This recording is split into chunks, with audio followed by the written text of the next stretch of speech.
We're very pleased to see you here.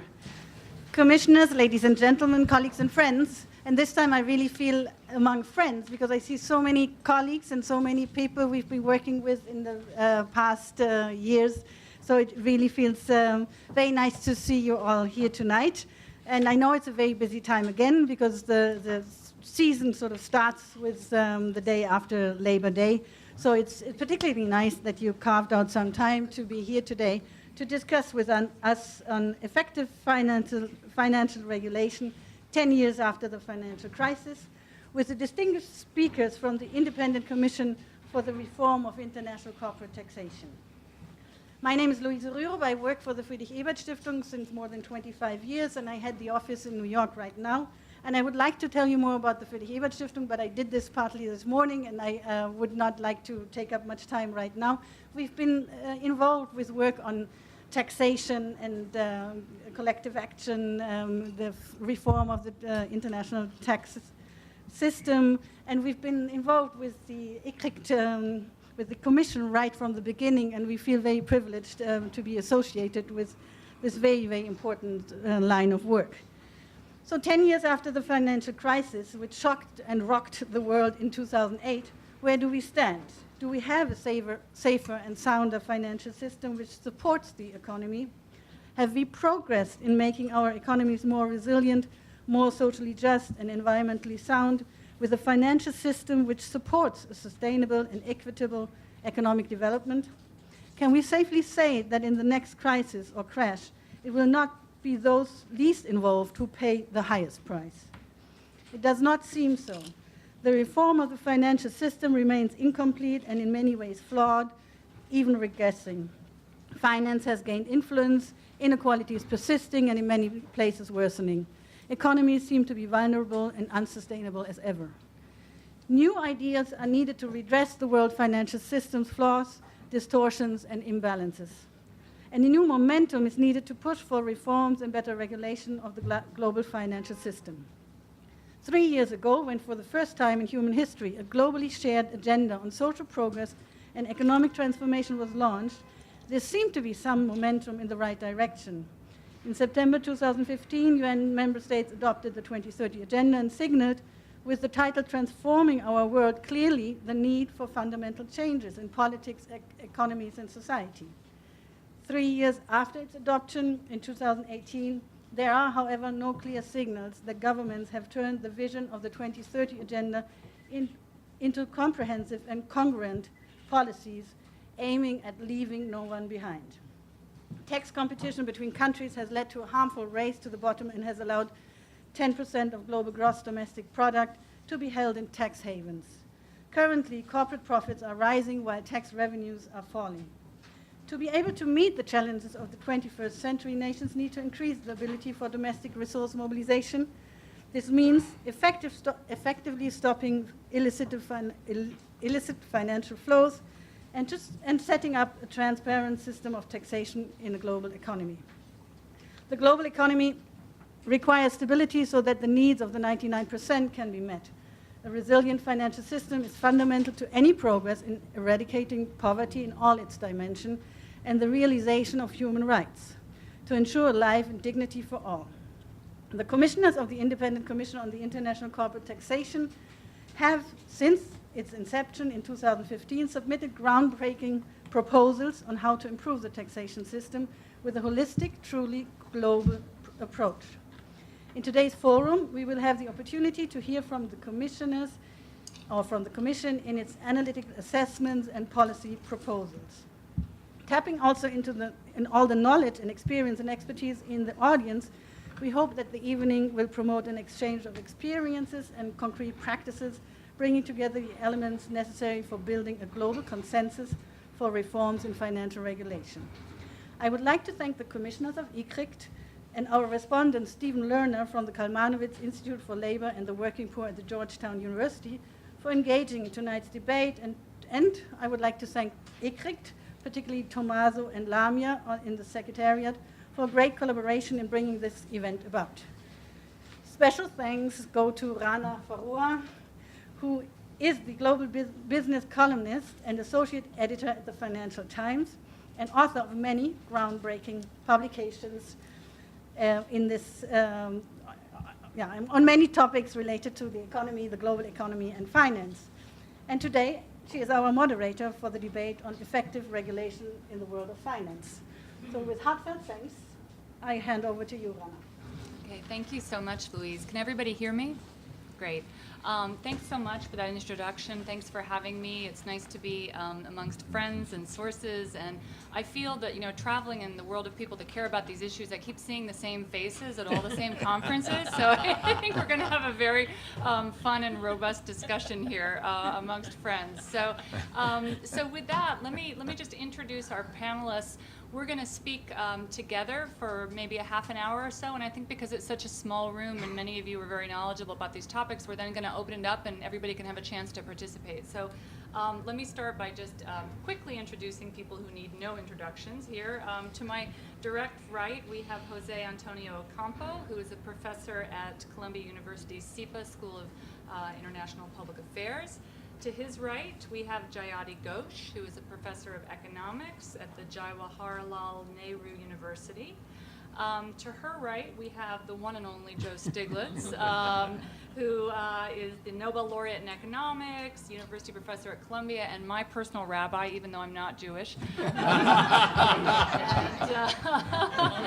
And to his right, we have Wayne Swan, the national president of the Labour Party in Australia. It's going to be wonderful to have someone that's really been in the trenches as a minister to talk about this. And finally, on the very end, we have Gabrielle Zuckman, who's an assistant professor of economics at the University of California, Berkeley, and has done some great work on the topic.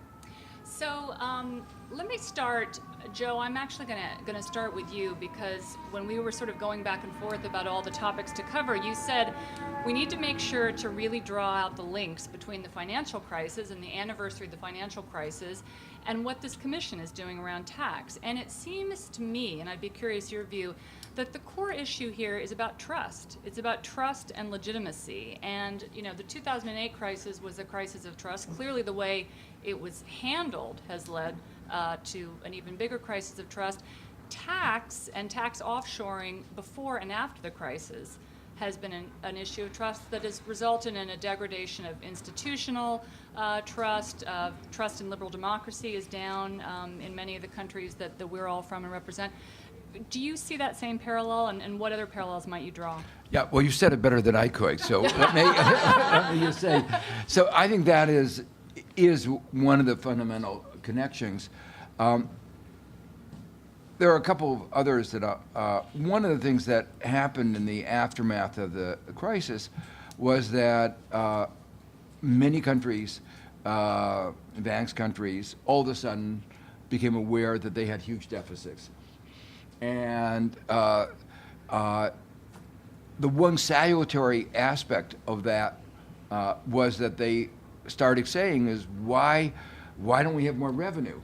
And there was an obvious answer: the tax avoidance, tax evasion that was rampant, and that began a process of looking at the secrecy havens, the Panamas.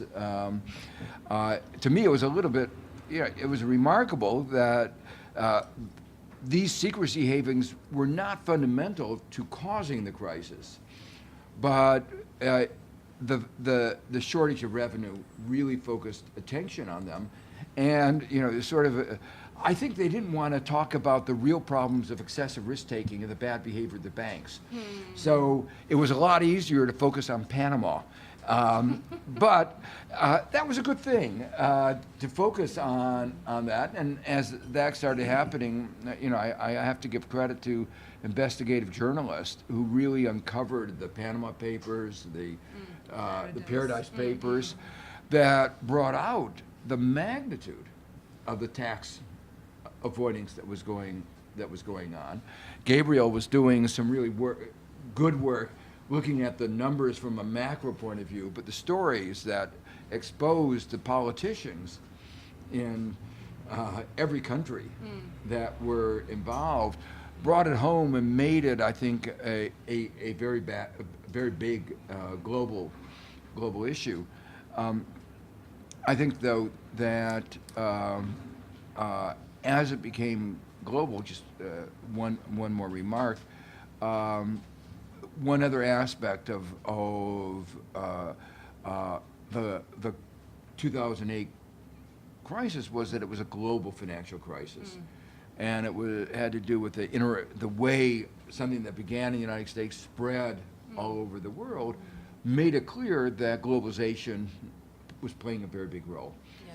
But the international community was not really willing to look at, as much as they should have, Yeah. the way the global financial system worked. And that even goes to the particularly narrow question that we are talking about here, tax evasion, tax avoidance. There was a process in the UN, Finance for Development, where these issues are particularly important for developing countries because money really is a shortage and has real consequences for poverty, for development. And the big issue in the Addis Ababa meeting was who was going to be in charge of the process of rethinking the global tax structure. Were you going to put the fox in charge of the hens? And that was the U.S. position. And India made a valiant attempt to say, no, it should be in the UN, it should be where everybody has a voice, rather than the OECD, where the advanced countries were dominant. But sadly, the U.S. won, Yeah. and the world lost. Yeah. All right, we're going to dig in more deeply to the particulars of what has and hasn't been done in terms of reform in the last 10 years. But Wayne, I want to maybe go to you now, because you were really in the trenches as a finance minister when the crisis happened. You've been in politics since. You've seen the trajectory. Speak a little bit to the practical political paradigm that Joe is sketching here, and what did you see going down that led us to where we are now? And were there turning points? Were there things that could have been done differently that you would really point to politically? Oh, you've got half an hour? Yeah. You can have 5 minutes. Well, 10 years ago, I mean, we were really in the trenches. We were staring down the barrel of the Great Depression Mark II. And I have a vivid memory of sitting at a G20 finance ministers meeting in early October following the IMF meeting that day, and President George Bush, coming to the emergency meeting and very directly saying to the finance ministers from both the developed and the developing world that the United States accepted its responsibility for the contagion that it had inflicted on the global economy, which at that stage the prospect was that the developed economies were falling off a cliff. Developing economies were a bit unsure about what was going to happen, but we knew that we were in the middle of a crisis. So 10 years ago, in October, we were talking about about economic volatility that we hadn't seen in 80 years. And I'm struck now, 10 years on, that we're dealing with political volatility that we haven't seen in 80 years. And we should never forget that 1929 was followed by 1939. And the point that I make is that big economic shakeouts, big economic events have very big political consequences. And the truth is that we are living with those big political consequences right now. So I am fearful that if we were to have another economic event 10 years on, that there's no way in the world that global leadership, the likes of that delivered by Bush, and it's remarkable, isn't it, to think about a Republican actually having a view that they might have some global responsibility for what's going on. It's amazing. But that response was delivered by a range of middle-sized, developed and developing countries that came together to summon the political courage to take the steps to avoid a Great Depression Mark II, and not perfectly, but over a period of 3 or 4 years, putting in place both stimulus as well as reforms to the financial system to at least stabilise where we were. And it's true that we've had a really weak and anaemic recovery over a 10-year period, and there's been a lot of pain and hurt inflicted on a lot of people in the early stages of all of that. But now, as we face really what I see as a crisis when it comes to achieving, for example, the Sustainable Development Goals, where we need real leadership about inequality, that we couldn't summon the same degree of international cooperation to deal with the sabotage which is caused by the tax termites in the corporate sector, who are massively evading their responsibilities to pay tax. And it is true that doing something about corporate tax avoidance isn't the be-all and end-all of reconstructing tax systems which will deliver revenue to make the Sustainable Development Goals possible. But it's certainly a very big part of the equation, because if large players in the system can't be trusted, and we get back to this word trust, can't be trusted to actually stump up to meet their responsibilities, then it's going to be very, very hard for everybody else in the system to go out and sell new revenue measures that are required to lift the tax to GDP ratios across the developing world so that people can get the health and education services that they need. So I'm fearful in some ways, 10 years on, that we have less trust, that we have less policy firepower, and less understanding of the two key lessons, and I'll stop here, that I learnt from the crisis.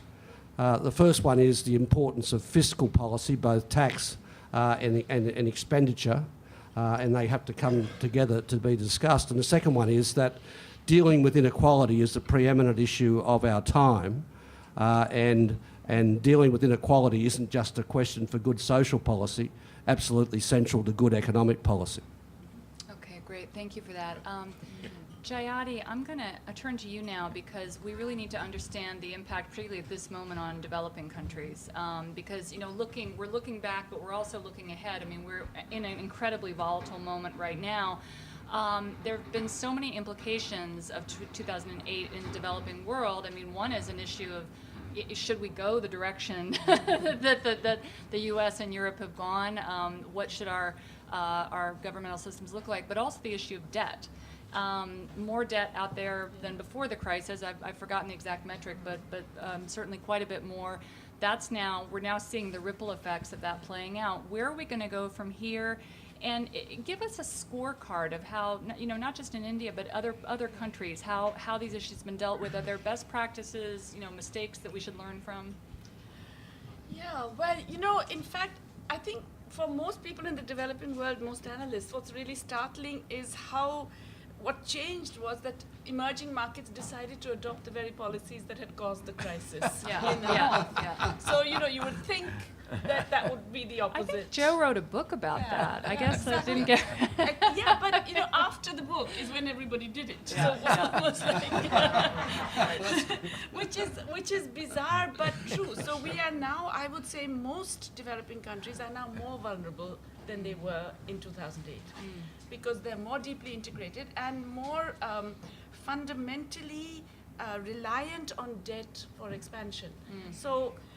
First of all, and I think in a way, the point that has already been made, the underlying problem is the inability to tax. So wherever you go, there is this sort of basic belief among governments that you can't raise revenues. Or if you can, it's only through goods and services taxes and regressive measures. So if you can't raise revenues, obviously you can't spend beyond a point. So if you need expansion, you're going to go to monetary policy. Or you will go to governments raising debt in order to spend more. And this is the story everywhere. So we now have, in all the successful economies, I'm leaving China out because China is totally sui generis. We can talk about it later. But all the other developing countries, the expansion has been based entirely on debt. And that has come home to roost already in some countries, which are experiencing significant crisis. The bubble is about to burst in a number of others. So you have a combination of allowing excessive debt in both public and private sectors, and allowing the same kinds of financial deregulation, securitization, derivative markets, all of the stuff that caused the crisis in the Yeah. developed world to play out now. Yeah. It takes very little. It can take a small political change. It can take, the sort of domino effect of other countries. But I think we're going to see it unfold, I would say, even within the next year. Wow. Jose Antonio, I'm going to ask you to, a very negative moment to jump in, but I'm going to ask you to kind of build on that. And A, do you agree with that analysis? What else would you say in regards to how fiscal policy was managed post-2008 in both the developed and the developing world? Well, let me say I have, just for information, I'm now in the Central Bank of Colombia. So, Oh, okay. so I'm Not on your bio. actually, we are So that's good. You're in the trenches Colombia as with well. O. I said Colombia with O, not Colombia with you. Anyway, so we, in a sense, we are in the now in the trenches because Yeah, of the exactly of the impact. I mean, the questioning what is the impact of this current turmoil, which in part is related to the reversal of U.S. Monetary policy, which has, but it's more associated with at least a few cases, but I don't think it's so generalized as Yati says of countries that incur in a debt-led growth, which is true of some countries. But I mean, a big question is whether the in the past, let's say, like the American debt crisis of the 1980s or the effects of the Asian crisis of 97 and the Russia in 98. Those were, widespread crises in large parts of the emerging world, which were actually long crises. They lasted. The American debt crisis for Latin America lasted for 8 years. The Asian crisis lasted for 6 years, let's say, more or less. Actually, interestingly, the 2008 crisis, which some of us call the North Atlantic. I mean, very, very funny that when the crisis takes place in developing countries, they're called with names. The East Asia and the Latin America. But Oh my when God, that's a great observation. I'm going to steal that for the column. That's a great when it observation. happens in the U.S., it's a global. Finance. Right, very good. Anyway, very interestingly, the North Atlantic crisis, which is how we call it, because it was North Atlantic. Yeah. Australia, for example, was not as affected either. so it's anyway. Interestingly, it lasted only for about 1 year in terms of their effects. I mean, of course, there are positive parts and negative parts. I mean, I would say the positive parts is the fact that at least for a couple of years there was expansionary policies in the developed countries. But even more, there was the largest what I call the largest Keynesian package in history, which is what the Chinese did in 2008. The most expansionary package you have ever seen. And then the developing world and emerging markets recover in a sense to some extent led by China actually, but also by the fact that, I mean, in a true sense, China, because China not only became a big market for almost all developing countries, but also led to the recovery of commodity prices. So the falling commodity prices in 2008 was very short, thanks to China, in a sense. Anyway, but also very importantly, and in contrast to the current situation, there was a fairly good agreement by in the G20 not to affect international trade, not to do protectionist policies as a response, and then reminding the negative effect that they had during the Great Depression of the 1930s. But the negative part is what Yayati said, that the expansionary monetary policies of developed countries led capital to flow into emerging and developing countries, and many of them got over-indebted. And then we're seeing some of the effects now that the U.S., of course, is reversing its policy and its monetary policy. Now, A big question mark, however, is whether we are in an environment of equal in terms of the effects on of all emerging markets, or whether the situation is concentrated in a few countries. I mean, What's your take? What's your personal take? My take is the second, that so far what we see is a huge impact on Turkey and Argentina. There are some intermediate cases like Brazil, South Africa, Russia, and then the rest, which have been affected, but very, not so strong so far. I mean, I'm not saying that there is not going to be large contagion, but we have not seen large contagion for a decade actually. I mean, after 2008, 2009, in which there was of course widespread contagion. You can see, for example, the Euro crisis of 2011, 2012. It had almost no effect in emerging markets. Then even the Chinese, the outflow of capital from China of 2015 and early 2016. You want to speak into the mic? Yeah, the huge crisis, the huge outflow of capital from China had almost no effect elsewhere in the emerging world. So when you see this year, for example, March, April was very tough in Turkey and Argentina, but elsewhere, there were not major effects. Now the August events, let's say, have been more widespread, but again with the huge differences across countries. So I actually wrote an op-ed in Project Syndicate saying maybe the nature of the emerging crisis, the crisis in the emerging markets have changed. That now there is not going to be widespread contagion as it was true in the past. We have to see whether this is correct. That's my difference of opinion with Yayate. Okay. So Gabriel, I'm going to come down to you now and ask you to go a little more practical for a moment before we delve into some of these issues a little more deeply. You focused a lot on the data, the numbers in tax evasion, and the relation to wealth inequality and growth. What lessons, if any, have been learned from the Panama Papers? Where are you actually seeing any real change on the ground? And to the extent that we are now, personally, I think tapped out on monetary policy in some ways, in desperate need of fiscal stimulus to get us through potentially the next bubble. Where are we going to be? What are the incentives for changing things on the tax side?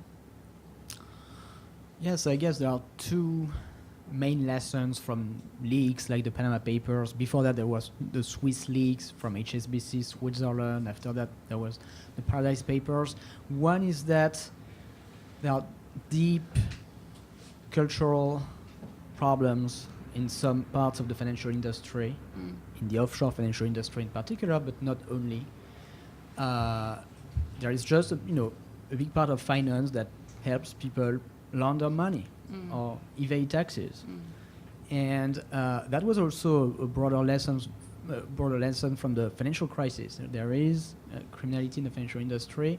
There is a problem of incentives. You can get very rich by helping people evade taxes, launder money, or by taking excessive risk and so on. And the sanctions for the bankers and the financial institutions and the the law firms that facilitate these financial crimes are just too small. And I think the financial crisis has been a lost opportunity to actually tackle that problem. I don't see any real progress on that dimension, on curbing criminality in the financial and legal offshore sector. So for instance, now we have an automatic exchange of bank information, which is a big progress compared to what was the case before the financial crisis. But the assumption is we can trust, the bankers in Panama or law firms in Panama or bankers in Switzerland to truthfully report to the IRS or to the French tax authority about what their clients are doing. And these are very same people who for decades have been hiding their clients behind shell companies and, handing out bank statements concealed in, sports magazines and smuggling diamonds, in toothpaste tubes. And so now we're asking them, okay, please, help us enforce taxes.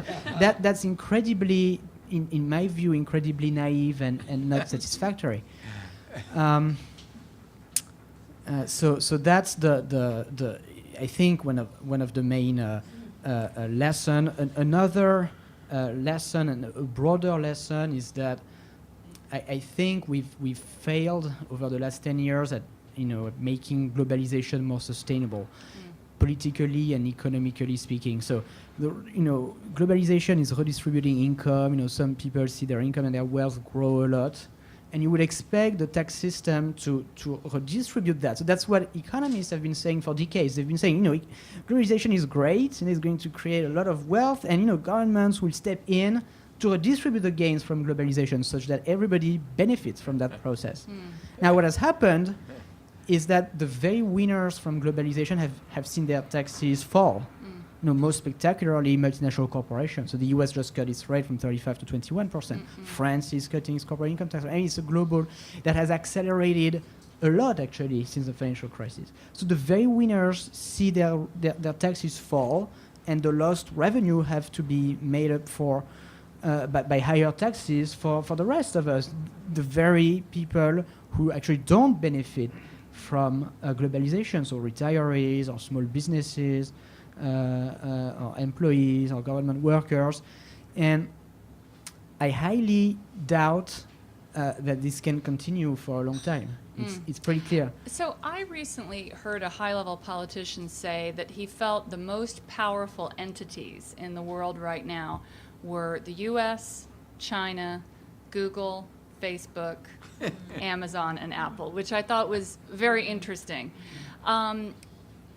You're talking about this shift that's been happening pre-2008, post-2008. It's now kind of, in a way, being put on steroids by the shift in the economy from tangibles to intangibles. All the companies that were most able to offshore profits beforehand are becoming a more important part of the economy. I mean, that would seem to really amp up this problem. Where's the leverage? No pun intended, but where's the political leverage here, particularly at a time of growing political extremism? I don't know if anybody, Wayne, do you want to jump in on that? Because you all have had some interesting examples too in curbing multinational corporations. Maybe you can share some thoughts. Well, it's certainly waiting for a significant politician to call out this behaviour, and I think the environment is right for a mainstream politician to simply make the point that if we continue to ignore the distributional implications of tax evasion and the rest of our policies, that in fact what it is going to produce is more and more political extremism.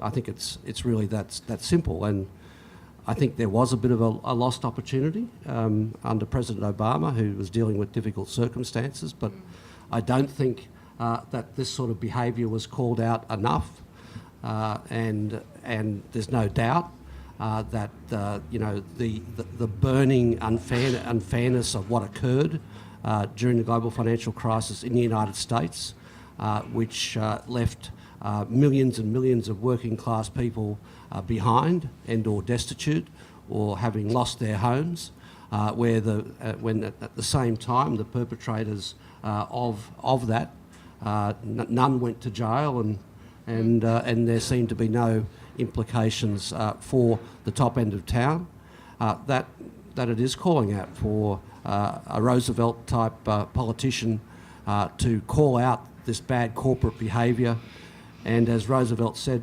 welcome their hatred. Jayadi, you wanted to jump in. Well, yeah, and I'm delighted that Wayne mentioned Roosevelt, because I think that's part of what you're talking about, and the taxation issue is part of the fact that basically we have much more monopoly power now than we had even just before the crisis. So it's remarkable that concentration in industry, whether it is finance, manufacturing, or the digital industries, has increased dramatically, but also their corporate lobbying power has gone up. and we're not doing enough to contain that. So I think the critical thing, if you think about Roosevelt and the New Deal, is that it was not only recovery. Of course, it was recovery and a very large fiscal stimulus that was rapid and generous and all of that. But it was also about regulation and redistribution. It was about strong regulation of the labor markets and of companies, Yeah. and redistribution, not just in terms of taxes, but also enabling workers to associate and fight for better Yeah. conditions. You know, Joe. But Joe- excuse me, you oh, don't have to ahead. go back that far. I mean, you can Yeah. go to Johnson's Great Society speech. Joe, I want to jump in and ask you to weigh in because I hear some of the new kind of progressive millennials that are coming up, Alex Ocasio-Cortez, she's talking about a Green New Deal, which I believe that you also wrote a book about. Are we potentially at a turning point? And how, and if so, let's be optimistic for a moment and just have a thought experiment. If so, how do you make that a global paradigm shift at a time when politics are more and more national? Well, first, I do think that you might say this millennial shift is one source of optimism. You know, the recognition that their future is at stake and the direction that the United States is going, but this is also true in other parts of the world, is one that's pretty bleak and not one that a lot they want to be part of. So there is this moment, you might say, of democracy where we might go back from, we've gone to, in the United States particularly, where money is so important in politics, with a system of $1, one vote. We might go back to more, to closer to one person, one vote. And that, but that there are strong forces against this, and one of them is highlighted by the point that you made, that globally there's clear evidence that the strength of monopoly power has increased. It's not only the monopoly power, the power of corporations, it's also the bargaining power of workers has decreased, and that's been not only a result of weakening of unions, it's the way we structure globalization, investment agreements that give foreign investor, if you invest abroad, you get more stronger property rights than if you invest at home. So that really weakens the bargaining power of workers. There's been a whole sort of thing. So on both sides, wages are driven down and profits are driven up. Any way you calculate it, the share of national income, corporate income that is going towards monopoly profits, rents, has increased significantly. The challenge is that I think they understand this, and they understand that they make these profits only because of the rules of the market economy as we've constructed them over the last 30, 40 years, give them the opportunity to do this. So we've moved into the political battlefield of rewriting these rules. They know that their future, that the corporations know their future is at stake. The question is, do the rest know that?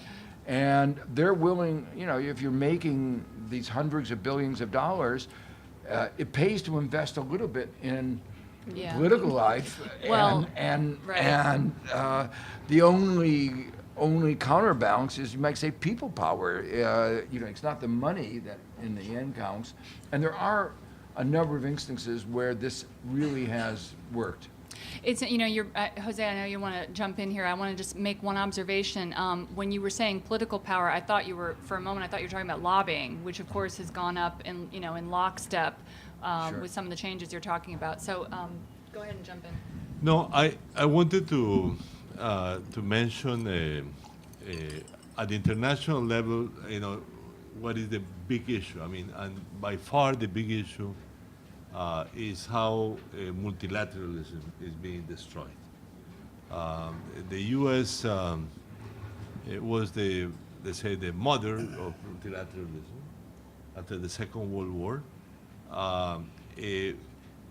Then, of course, in recent decades, it has frequently not been as much as multilateralist as and has not joined some agreements at different times or have left some organizations. But what is going on now, I think, is unprecedented since the Second World War. The fact that the U.S. is consistently attacking all multilateral orders. And of course, in economic terms, but before that, just another, put the reflection of the European Union. I mean, in contrast to the U.S. and during my 10 years in the United Nations, I saw this frequently. They said the European Union was the main multilateral force, or the main force in favor of multilateralism. I was multilateral by nature, let's say.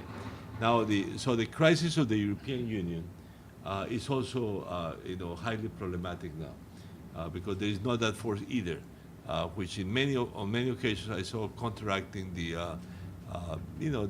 weak, the weaker or weaker areas of commitment of the United States in relation to multilateralism. And of course, in the economic area,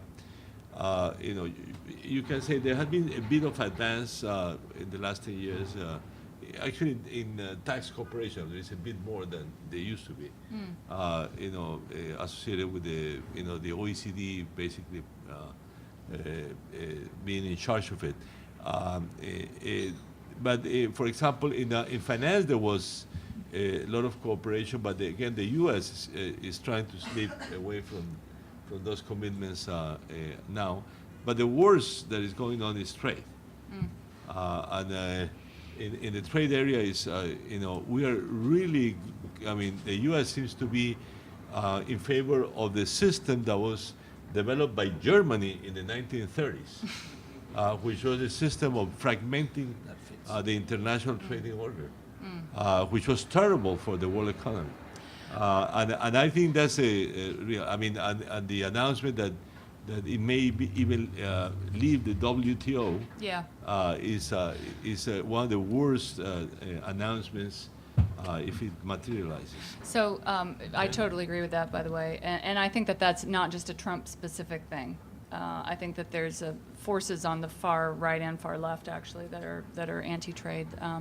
Anyway, we have maybe 20 more minutes left, so I want to ask one more question, then open it up to you all. Let's talk a little bit about China. Jayati, you kind of flicked at that earlier. There's sort of two narratives right now out there about China. One of them is that the more optimistic is that, okay, Xi's consolidation of power is really about controlling the elites. The Chinese are spending money in the right places. They're building a new kind of multilateralism in Asia. The other narrative, of course, is that this is a giant debt bubble waiting to explode that makes, Florida and Arizona look very minor by comparison. So I think I'd like to just go down the line, given that a lot of people feel China is really at the epicenter of what may happen in the next 10 years. Tell me a little bit about how positive or negatively you're feeling about China and how they've handled things and will handle things. So why don't we? No, I think Okay, Joe, why don't you start and then me? Okay, so. Okay, we'll go. Okay. Whoever wants to grab the mic, go. Okay, so first, I think China, we were talking before about the response to the crisis was debt-driven growth. And I've been talking there a lot. They haven't changed that model. And, we were talking about politics in the West being against taxes. The remarkable thing is it's also true in China. I've been trying to say, you need a pollution tax, a carbon tax, you need a property tax, all these things that would increase equality, because inequality is also a big issue in China. And that is an alternative to your model of debt-driven growth. And while, interestingly, the finance minister will say yes every year, and then the next year when I see him, he'll say, well, we've had some political difficulties in getting this. And so for me, it's interesting because it's very different from the model that we sometimes have. The other issue, though, is that I want to raise is in terms of multilateralism in China, it has now put itself forward as the main defender, a main defender of the rules-based international order. I think that's true, but one has to put an important caveat. The kind of global international order that a lot of us were interested in was one that pushed human rights, Right. democracy, and that's not high on China's agenda. And some of the, at the same time, I think exposed some of the difficulties of the old trade model, where we ignored differences in values and we just said let free trade rip. In some of the new areas that you were talking about, technology, there's a lot of concern. AI, the big advantage, the key input to AI, success in AI, is data, and different views about privacy in China, the United States, and Europe really raise questions about what does it mean to have free trade, and I think that it will force us to re-examine more closely our trade regime. We don't want to go back to the isolation, Right. but I think we will need to re-examine what do we mean by a level playing field, and what do we mean by a kind of trade regime that not only promotes economic growth, but other values Yeah. that we care about. So rewriting the rules. Anybody else want to jump in on? Yeah. Yeah, Jody and then Wayne. yes, I think China is incredibly complex. I don't think its debt bubble is going to burst in the same way, because it's a very different financial system. I mean, I agree that it's heavily debt-based, both public and private, but nonetheless, it still has very significant control over finance. The state banks still control about 65% of transactions. They have reined in shadow banking quite significantly over the last 3 years. So I don't see a kind of collapse of the same, you won't I get agree. a subprime kind of thing at all in China. It's not, But they also anyone- have more tools. Exactly. Yeah. They have many more tools. So that's not going to happen. Internally, I think they also have a very, very long-term strategic vision. I mean, it's very clear. They have done so much investment in innovation over the last 10 years. They have really, and they had the great advantage, they did never let Google in and so on. So they could build their own, right? They have their own Alibaba and their own Tencent, and who are all global giants. So they have now got the power of scale. So I don't see economic problems necessarily in the medium term for Chinese. However, China and the rest of the developing world, it's much more complicated. And this whole notion that either China can become an alternative growth pole or become the savior of the developing world, I think both are misplaced. Also because when you look at China's interactions, they're very similar to North-South interactions. I mean, okay, they don't care about the human rights of that country, but nor did the US until very recently. Let's be clear. It was supporting every dictator in sight until a few years ago. So, you know, fair enough. and it'll do it again, exactly. But it's also, if you look at the Belt and Road Initiative, they're imposing all the standard things: investment protection, trade facilitation requirements on, very debt-driven kind of local participation. And they want all the standard neoliberal things that are part of the trade agreements and investment agreements that Joe was mentioning. So in their interaction with other developing countries, they are not being any kind of alternative model. If anything, they're pushing the neoliberal model. Wayne, you wanted to jump in? Yeah, look, I agree with that. The danger in the Asia Pacific is that this same pattern of trickle-down economics is now being repeated, not only in China, but in many other emerging countries. The tax debate, for example, if we're not careful, we'll see more regressive taxes, less progressive taxes, and the emerging middle classes will start to hollow out or not emerge if these patterns continue across developing Asia. And secondly, the second biggest security threat globally is China's expansion in the South China Sea. which is and could become existential, and which is a complete repudiation of any rules-based system that anyone's aware of. Jose Antonio, do you want to jump in quickly? Yeah, let me, in this case, agree with Ayate in the sense that, in two ways. The first one is, of course, that the long-term vision of the Chinese, aside from the One Belt One Road initiative, which is, in a sense, their international project, let's say, for leadership of China, but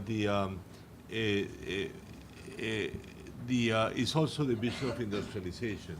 I mean, the huge jump, or the largest jump in research and development spending in the world in the last 10 years is the Chinese one. Well, the Koreans actually also are impressive, actually. But, that's it. So they do have a clear vision of becoming a major industrialized country. Anyway, but at the same time, that generates another effect, which is very little discussed on the Chinese side for sure, which is that as I write sometimes, for example, the pattern of trade with Latin America is 19th century. Yeah. So And and Africa, Africa yeah. is exactly the same, and the Middle East is exactly the same. So they are exporters of manufacturers, and we, the rest of the developing world, are supposed to provide them commodities, primary goods. And that pattern, I think, at least seen from the Latin American side, I'm sure the African side is the same, it's actually collapsing. Yeah. It's actually collapsing. So they don't have a more sophisticated way of interacting, trade interaction with the developing world. I think that pattern may actually enter into a crisis. Well, there's a lot that's 19th century in regards to what we've been talking about. So maybe on that note, we'll open it up just for the last 10 or 15 minutes here. And if folks have questions, just raise your hand. And I think we've got a mic that we will bring around. Oh, are you gonna? Oh, okay. Yeah, bring. Give us. I have a little sign. Oh, you have a sign. You're official. Get up here. Hi, I have a little sign. Hi, I'm Stephen Lerner, and I'm supposed to do a quick 5-minute response. And I'm not an economist. I'm not an official. I'm your friendly neighborhood union organizer. So that's from the perspective that I take this. And as I listen to all this, the thing that keeps coming to my mind is the organizing question, which is we can have the right policy. We can be completely right. You all can debate some of the nuances on China or not. But in the end, how do we win any of this stuff? And I go back to 2008 when we failed.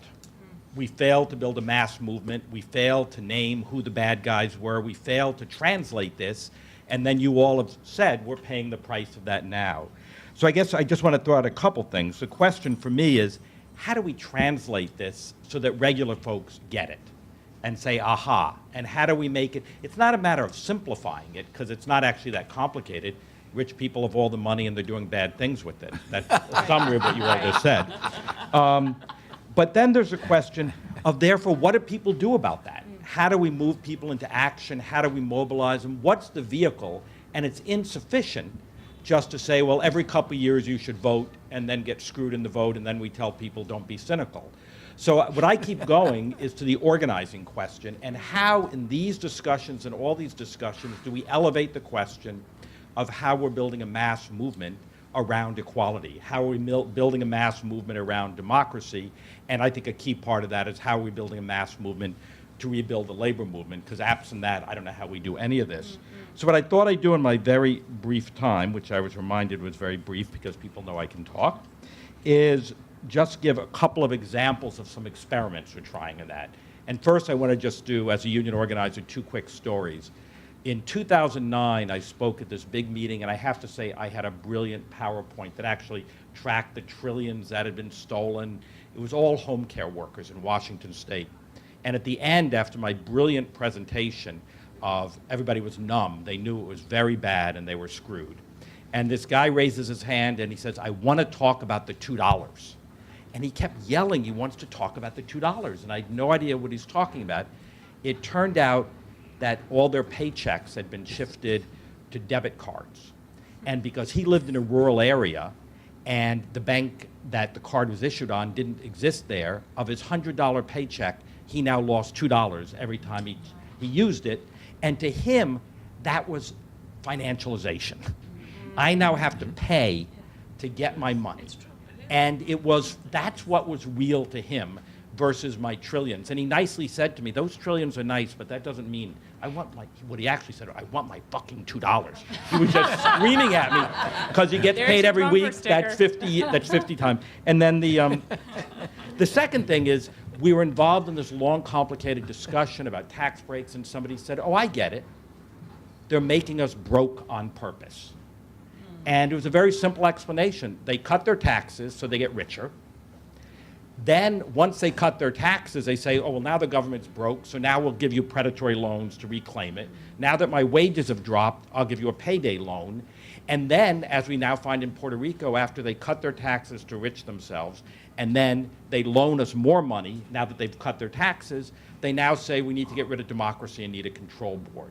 So that this idea that they're broke on purpose may be a way to try to talk about it. And sort of 4 examples of how we're trying to experiment on the ground in this is, one, we're organizing bank workers in the United States. But in addition to saying we're treated terribly, we're saying bank workers can play a unique role in regulating from below because they know how banks cheat.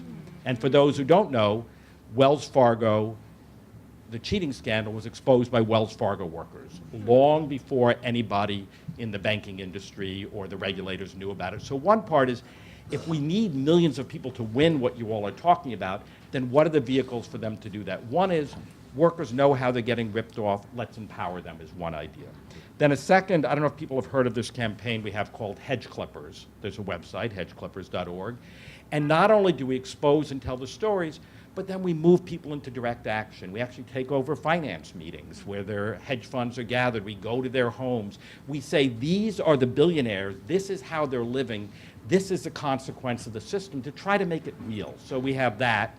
And then third, as part of Hedge Clippers, we've done all this work in Puerto Rico.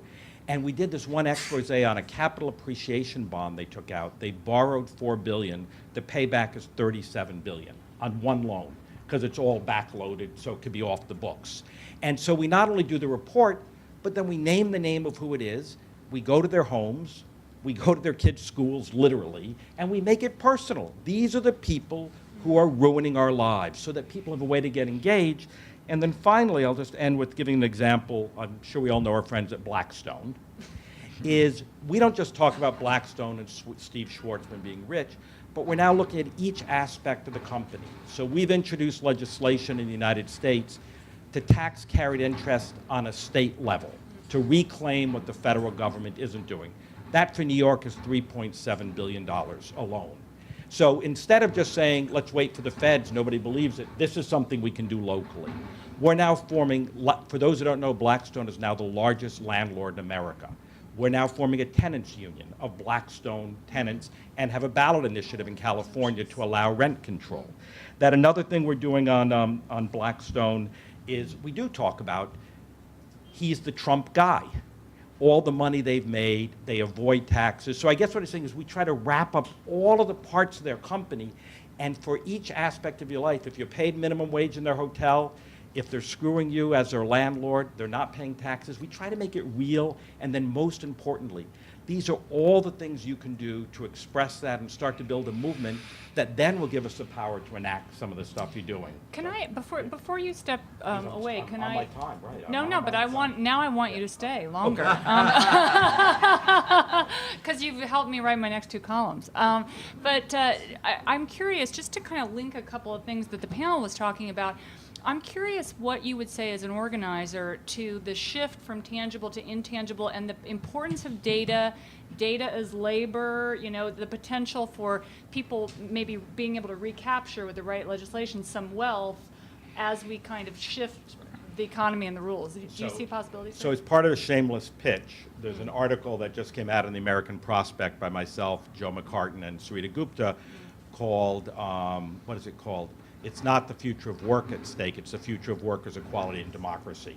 And we sort of challenge this whole future of work myth as a distraction because we're not dealing with the real issue, which is wealth and power concentration. But in that, one of the things we talk about is it's not that technology is good or bad, it's who controls it. And so if you talk about Uber, if that was a utility and it was publicly controlled, we would feel differently about Uber. If you talked about Amazon as a public utility, so I think that this question of the merger of what, I made up the word techno-monopolies, I don't know if that exists, somebody else said it first, and Wall Street, the combination of financialization and technological monopoly is exactly what we need to tackle. So when you think about Amazon, that's everything from the conditions of Amazon workers to the fact, for those who didn't see it, that Amazon was selling Nazi material on the Amazon thing, to the tax breaks, that how do we look at each piece? And I think we need to challenge all of them at once.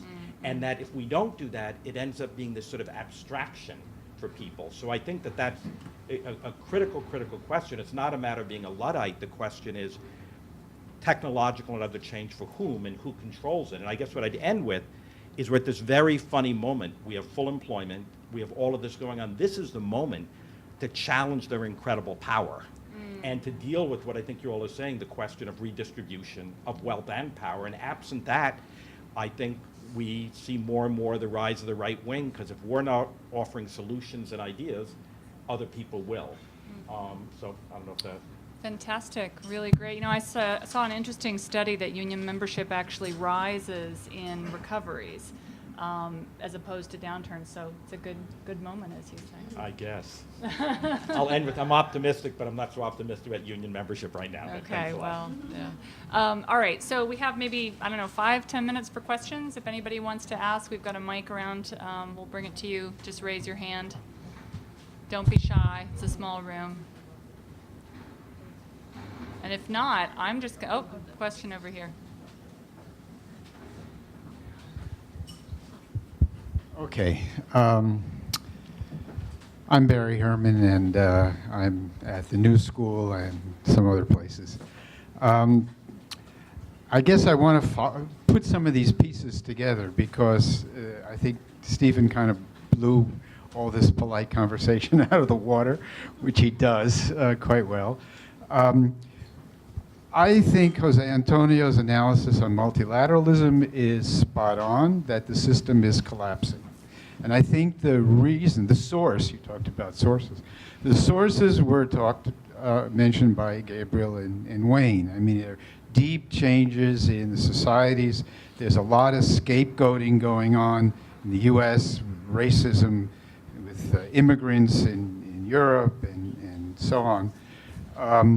So the only people I see interested or perhaps reliably committed to working together across international borders are the central bankers. You know, they have their swap lines. No, I'm serious. They have their swap lines. Yeah. They've always been a bit divorced from the political situation, but that's not enough. In the U.S., the finance, the Treasury, the finance ministry of the U.S. has been more globalist than any other part of the U.S. government, but I don't know how reliable that is. So what is, I wouldn't say plan B, what is scenario B when the globalization doesn't get rescued and there's another financial crisis? Okay, nice simple question. Who wants to take that one? Joe, I think you're on the hot spot. Okay, so I think one wants to separate out the various pieces of globalization. I think the trade regime is really in trouble right now. As some of you may know that the U.S. has been vetoing the reappointment of appellate judges, and they lose a quorum very soon. So they will no longer be able to act effectively. And then it will really be up to the rest of the world to decide whether they want to rescue the WTO Some lawyers say that they don't need unanimity, but whether they do or not, they can go forward and say, okay, in the meanwhile, until the United States joins the club again, rejoins the club, we're going to have a court that applies to the rest of us. We can't have a WTO without an appellate mechanism. It was a really big, it was a core change between that and the previous GATT. Or whether they just let it fall apart in the hopes that in 2020 there'll be a more multilateral person. Now, I think, let me just back off for a second. We are so interdependent. You know, you take an iPhone and you talk about the number of places where it's made, that the real move away from multilateralism has been exaggerated, I think. And you look at Trump's renegotiation of NAFTA. You know, there's a lot of roar, and what did he came up with a pimple, you know, changing the rules of the fraction that had to be made in North America by a little bit, and changing, and a little bit more had to be produced by higher waged workers, but it was not a big deal. You look at the renegotiation of the Korean-U.S. agreement. The key provision there was that Korea agreed to allow 50,000 unsafe American cars that did not meet their safety standards into the country. But they had allowed 25,000 before, and nobody bought them. So allowing an additional 25,000 to come in when nobody wants them is not going to make a big deal. So I think you have to understand the rhetoric is very different from the reality. There are some really important issues like global warming that we cannot deal with on a unilateral, basis. And I think there's awareness that of the need for multilateralism. So I'm not as pessimistic. I think it will be reconstructed after Trump on a different basis. I mean, I think it won't be done on the belief that we are moving inevitably towards a world without borders. Trump has reminded us that borders matter. But I think it will be with a recognition that we almost had a global crisis, and that we now need to create hopefully a better multilateral system. Okay, Jay, you wanted to... Yeah, I agree that multilateralism, yes, there is this threat, perhaps not as much, but, I think WTO is a bit like, how they say about things, it feels so good when it stops hurting. So now that it's about to die, suddenly everybody's saying, oh, it was wonderful. But it wasn't really that wonderful. I mean, I think we have to recognize that it was very unequal. And it created a global trade architecture that was very much to the detriment of working people in developing countries as well. Everybody sort of imagines that, the big gainer was China because it could control its economy and do all the regulation, etc. Most of the developing world, a lot of workers actually suffered from this multilateralism. In India, we cannot implement a food security act. We have more hungry people than all of sub-Saharan Africa together because of WTO rules. So I'm not so sure that, we want to promote necessarily the same WTO. Yeah. So just because Trump wants to bash it doesn't mean that we have to fight for the same thing back. Right, two things can be true. Yeah. Okay, there was a question over here. As you have written, Joe, Yeah, right? no. Yeah, I think it will be a multilateralism that will be markedly different. Yeah. And that it will have to be put together again, but it won't be, we're in 2020 that we'll be talking about, and far different from the era when the WTO was created. And we now know the problems. Just to give you one more example, Chapter 11 of NAFTA, which is the investment provision, when that was passed, there was no discussion in the White House about it. I was teasing some of the NGOs, why didn't you make a stink about it? And their response is, it was a lot of complex garbage. We didn't know what it meant. But now people do understand what it means, and so when you put it together again, I don't think you'll have the old Chapter 11. Yeah.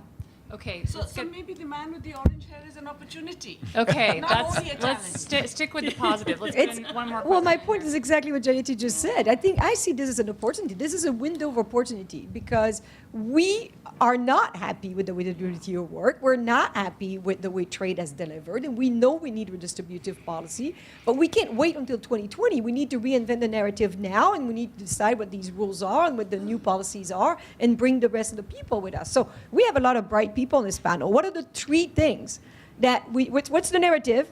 And what are the three things that we need to tell people that we need to have? I was flabbergasted. I work for the NAFTA. And we had NGOs coming to us and complaining about the investment-state dispute resolution. Where are they now? The U.S. is actually asking to loosen that. They've been trying to do that for years, and now they're not even there to push toward that. Why? Because it's Trump. You don't want to support Trump when he's doing something that you've been trying to do for 10 years. I think we need to be pragmatic. There are things that are not working that we need to change, and there's a window of opportunity, and somehow we get stuck in this debate. It's the bad guys or the good guys instead of how do we get to the good policies? Okay, so on that note, why don't we everybody chime in with one policy, low-hanging fruit. I have several. Several. Okay, well you get a minute. So for your several. No. Actually, investment regime, for example, the taxation, which is the topic of ICRICT, some international taxation rules, intellectual property rights, rethinking intellectual property rights, and have some international agreement on migration. Okay. Wow. Jayati? Oh, fortunately, Jose Antonio's got all of Jose Antonio's, and plus something that doesn't allow multinationals to insist on labor flexibility rules inside. Yeah. Joe? Yeah, so I agree with all of them. And I guess I think that trying to do a better job, coming back to the subject of our discussion here, do a better job in multilateral regulation of the financial sector, because that is a source of both the inequality that we've been talking about, the organizing of the tax evasion and tax avoidance, a whole range of predatory activities, and the instability that we experienced in 2008 and will almost surely experience again. Wayne? Parties of the centre-left globally have to re-earn the trust of working people by reasserting economic justice as being their central mission. Okay. Gabriel? Tax justice, which means concretely, taxing pretty heavily the main winners from globalization. So concretely, a steeply progressive wealth tax with rates up to 5, 6, 7% per year for the very wealthiest people. That would lead to a more equal distribution of wealth in the long run, and so more equal distribution of power. Okay. Well, since we've ended with solutions and a bright note, I think this is a good place to stop. In terms of the narrative, I would just say the thing that I find resonates with readers is, in a 70% consumer economy, there's only so many pairs of jeans and houses and cars that rich people can buy, and so you have to put money in a few more people's pockets. That seems to resonate pretty well with our readers. So anyway, I want to thank the panel for all your great ideas and commentary. Thanks for the good questions, and thanks everybody for coming. Okay.